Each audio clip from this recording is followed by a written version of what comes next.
బోనాల ఉత్సవాల్లో ప్రధాన ఘట్టమైన రంగం కార్యక్రమం ఘనంగా జరిగింది. మాతంగి స్వర్ణలత భవిష్యవాణి వినిపించారు. తెలంగాణను దేశాన్ని కాపాడే భారం తనదని చెప్పారు. రాబోయే రోజుల్లో మహమ్మారి వెంటాడుతుందని, అగ్ని ప్రమాదాలు కూడా సంభవిస్తాయని భవిష్యవాణిలో పేర్కొన్నారు. జాగ్రత్తగా ఉండాలని భక్తులను హెచ్చరించారు. ఈ ఏడాది వర్షాలు తప్పకుండా కురుస్తాయని, పాడి పంటలు సమృద్ధిగా పండుతాయన్నారు. ఈసారి చాలా సంతోషంగా పూజలు చేశారని, మీ అందరి సంతోషంగా సమానంగా చూస్తానంటూ పేర్కొన్నారు.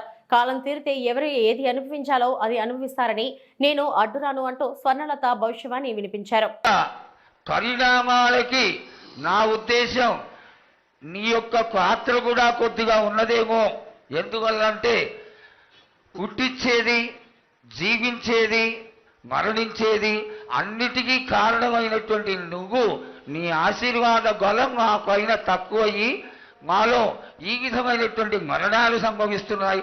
ఇవి జరగకుండా నువ్వు మళ్ళా ఉత్తరోత్తర ఈ విధమైనటువంటి ప్రమాదాలు జరగకుండా కాపాడాలని ఆశీర్వదించాలని వేడుకుంటున్నాం.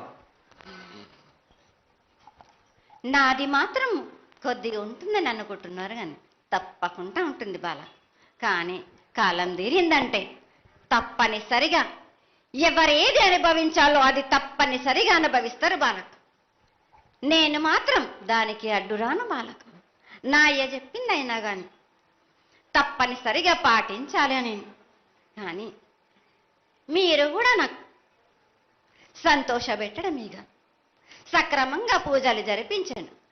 కొద్దిగైనా నాకు రక్తం చూపించండి. ఇది వరకు నేను చేసిందంతా మీరు సంతోషంగానే అందుకుంటున్నాను. కానీ మీరు మీరు వాగ్దానం తీసుకుంటారు, కానీ మీకే సరిపోతున్నాయి కదా. అట్లా ఏం లేదు తల్లి. నా రూపాన్ని కూడా మీరు అడ్డుపడుతున్నారు మీరు.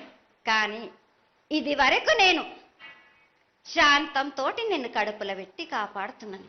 ఈ ఏడు జరిపించలేకపోతే నేను మాత్రం ఎవరెవరు అడ్డుపడుతారో వారికి నేను రక్తం గక్కేలా నేను చేస్తాను.